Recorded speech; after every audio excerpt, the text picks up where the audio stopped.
Hi welcome to MVR logics. Missing numbers నుండి one of the question మనం discuss చేస్తున్నామండి. Miss అయినటువంటి నెంబర్ని ఫైండ్ అవుట్ చేయాలి.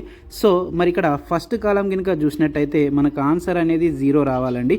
ఈ 0 ఏ విధంగా వచ్చింది అనేది మనం ఇక్కడ చూద్దామండి. ఇక్కడ ఫస్ట్ కాలంలో ఉన్నటువంటి ఫస్ట్ నెంబర్ ఏంటి అని అంటే మనకి 4, అలాగే ఫోర్త్ నెంబర్ ఏంటి అని అంటే 2. సో ఇక్కడ ఫస్ట్ నెంబర్ని ఫోర్త్ నెంబర్ని మల్టిప్లై చేశాడండి.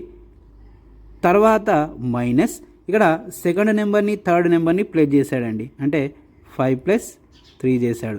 సో మనకి ఆన్సర్ ఏమొస్తుంది అని అంటే 4 × 2 ఎంత అవుతుంది అని అంటే మనకి 8 మైనస్ 5 + 3 ఏమవుతుంది అని అంటే 8. సో ఆన్సర్ ఏంటి 0. సో ఇదే లాజిక్ని సెకండ్ కాలం కనుక అప్లై చేసినట్టయితే మనకి 21 రావాలి.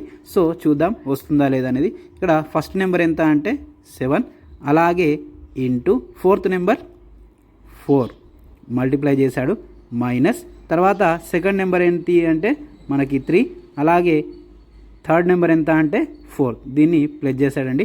చేస్తే మనకి ఎంత వస్తుందంటే 7×4 = 28 మైనస్ మనకి 3 + 4 ఎంత అవుతుంది అంటే 7 అవుతుంది. సో ఆన్సర్ ఏమొస్తుంది అని అంటే 21 వచ్చేసింది. తర్వాత థర్డ్ కాలం కనుక చూసినట్టయితే సేమ్ లాజిక్ అప్లై అవుతుందా లేదో చూద్దామండి. ఇక్కడ ఫస్ట్ నెంబర్ ఎంత అని అంటే 6, అలాగే ఫోర్త్ నెంబర్ 5 మల్టిప్లై చేయాలి, మైనస్ తర్వాత సెకండ్ నెంబర్ ఏంటి అని అంటే 4 ప్లస్ థర్డ్ నెంబర్ ఎంత అంటే 4.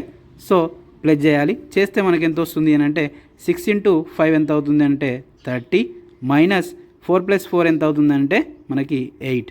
మనకి ఎంత వచ్చింది 22 వచ్చింది.